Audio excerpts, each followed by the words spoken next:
Yay, brother! Ben, you didn't tell me it was Chipmunk Voice Week. Why didn't you tell me I could have prepared something?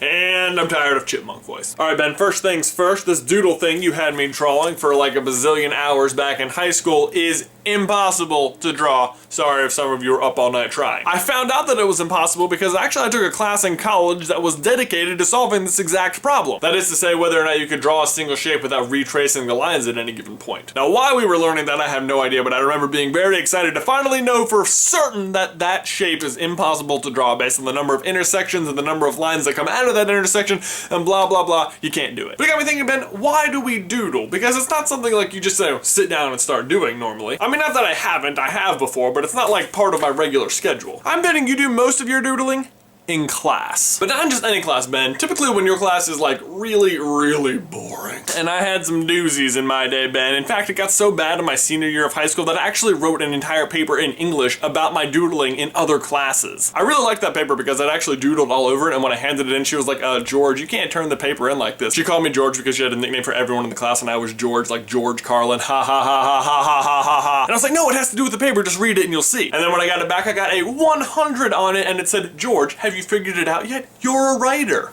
Booyah. But I think the reason you doodle isn't just because you're bored or you want to be entertained or occupied. It's because you do want to be engaged. You want to be creating something. And maybe it's not much, maybe it's just a tiny picture on the side of your paper, but it is something, and it is ironically being done at a place where you should be like learning how to go out into the world and like create things and make the world a better place. Which is why I think there is no value you can put on a good teacher. Like, a good teacher should keep you engaged and keep you inspired and make you want to learn. Like, when I handed in that paper, I was excited about it, not just about the grade or because I drew all over it, but because of like the feedback I was going to get and because of the writing itself. On the flip side, the class I'd learned to do all those great doodles, government, was about the most boring thing I'd ever been to in my life, which was depressing because as someone who was about to become a voter, you'd think government would actually be kind of like a really interesting thing that you should want to learn about and know things about so you can go out and make a difference with your vote. But alas, Ben, when it came time to study for that final exam, it was more like reviewing my portfolio of doodles. Sorry, Ben, I don't think I meant for this video to be about education. Let's get back to stupid things. I would like to share with everyone a doodle game from my government class in high school. I hope you enjoy. Okay, so the object of the game is to keep this stick figure alive or kill him. Like, for example, he might be falling into this pit, but oh,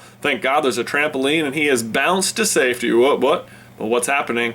It looks like he's bounced right into the mouth of a Tyrannosaurus Rex. Oh no! What's he gonna do? Oh, it looks like, yes, okay, a bird of some kind might be saving him here.